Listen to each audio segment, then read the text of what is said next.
እንደምን ከረማችሁ ውድ ተመልካቾቻችን።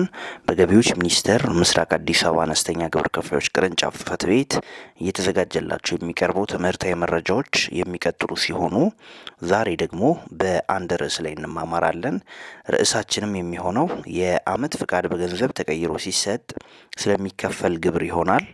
ወደ ዝርዝር መረጃዎች ከመግባታችን በፊት መሰረት የሚሆነን የአሰሪና ሰራተኛ ጉዳይ አዋጅ 1156 2011 አንቀጽ 76 ላይ ዓመት ፍቃድን በተመለከተ በስፋት ተብራርቷል። ወረድ ብለን አንቀጽ 77 ንዑስ አንቀጽ 1 የዓመት ፍቃድ መጠን በማለት በሱ ስር የፍቃዱ ጊዜ በምንም ሁኔታ ከዚህ በታች ከተመለከተው ማነስ የለበትም ብሎ ሀሌታዋ ላይ ለመጀመሪያ የአንድ ዓመት አገልግሎት 16 ቀን የስራ ቀን ይላል። አንድ ዓመት ካገለገለ በኋላ የተቀጣሪ የ16 ቀን የስራ ፍቃድ እንደሚሰጠው ይጠቅሳል። በሌላይ ደግሞ ለአሰሪው ከአንድ ዓመት በላይ ለተበረከተ አገልግሎት ለእያንዳንዱ 2 የአገልግሎት ዓመታት አንድ የስራ ቀን እየተጨመረ ይሰጣል። ያ ማለት በየ2 ዓመቱ ከሚሰጠው የዓመት ፍቃድ መጠን አንድ የስራ ቀን እየተጨመረ እንደሚሰጥ ይናገራል ማለት ነው። እንግዲህ አሁን ከጠቀስኳቸው ማብራሪያ በተጨማሪ በአዋጁ አዋጅ 1156 2011 ከአንቀጽ 76 እስከ አንቀጽ 81 ዓመት ፍቃድን በተመለከተ በዝርዝር ያወሳል። ይሁንና የዓመት ፍቃድ የ12 ወራት ጥቅም ስለሆነ ተጠቃሎ ከተደመረ በኋላ ለ12 ተካፍሎ የተገኘው ውጤት መደበኛ ደሞዝ ላይ ከተደመረ በኋላ የስራ ግብሩ እንዲሰላ እና የተገኘው የስራ ግብር ክፍያ ቀደም ሲል በወር ደሞዙ የከፈለውን ግብር ተቀንሶ የእያንዳንዱ 12 ወር የግብር ልዩነት በመደመር የሚሰላ ይሆናል። እንግዲህ አሁን ባወራነው ሀሳብ ተነስተን በምሳሌ ስንመለከት ለምሳሌ አቶ ታከለ በኢፍጄሽ ድርጅት ውስጥ ተቀጥሮ የሚሰሩ ሲሆን በድርጅቱ 22 ዓመት አገልግለዋል። ስለሆነም አቶ ታከለ 40 ሺህ ብር ደሞዝ ይከፈላቸዋል።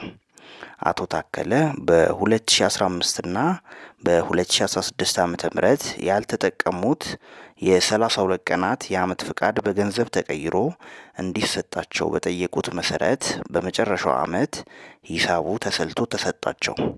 የዓመት ፍቃዳቸው በገንዘብ ተቀይሮ ከተሰጣቸው ገንዘብ ላይ ምን ያህል የስራ ግብር ይከፍላሉ ለሚለው ጥያቄ ምላሽ ስንሰራ በመጀመሪያ ደረጃ የአቶ ታከለን የወር ደሞዝ ለ30 እናካፍላለን። ስናካፍል የምናገኘው ውጤት የቀን ደሞዙ ይሆናል። ያ ማለት 1333.33 ነው።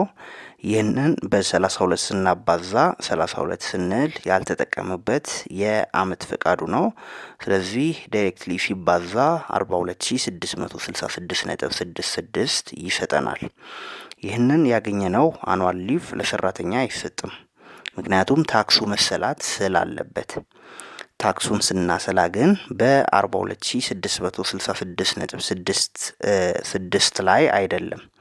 ምክንያቱም ላገለገለበት ጊዜ ይሄኛው መከፋፈል ስላለበት። ይህም ስናከፋፈል በሰከንድ ስቴፓችን ላይ 42666.66 ሲካፈል ለ12 የምናገኘው ውጤት 3555.55 ነው። ያ ማለት የወሩ የአኑዋል ሊቭ አማውንት አገኘን ማለት ነው። በሶስተኛ ደረጃ ተካፍሎ የተገኘውን ከደሞዙ ጋር እንደምራለን። ደሞዙ ተሰጥቶናል 40 ሺህ ነው። ስለዚህ የሁለቱን አጠቃላይ 43555.55 አገኘን።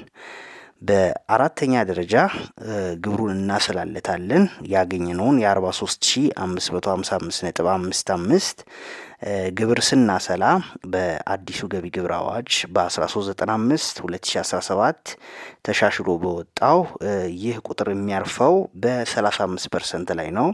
ተቀናሹ ደግሞ 2050 ነው። አጠቃላይ 13194.44 ይሰጠናል። በአምስተኛ ደረጃ የመደበኛን ደሞዝ ግብር እናሰላለን።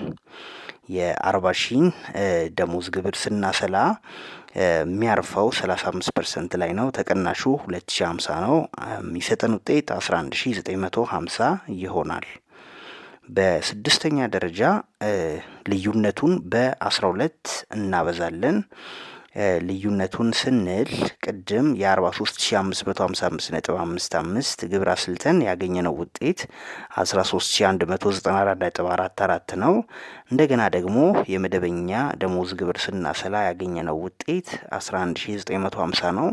ሁለቱን ስናቀናነስ የምናገኘው ውጤት 1244.4 ነው። ይህንን ደግሞ በቀጥታ በ12 ስናባዛ 14933.28 ይሰጠናል ማለት ነው። ስለዚህ የአቶ ታከለ የ32 ቀን የአመት ፍቃድ ላይ 14933.28 የስራ ግብር ይቆረጣል። ተመልካቾቻችን ዛሬ የተማማርነው የአመት ፍቃድ በገንዘብ ተቀይሮ ሲሰጥ ስለሚከፈል ግብር ሲሆን በቀጣይ ጊዜ በሌላ ርዕስ እንገናኛለን። ቸርን ሰንብት።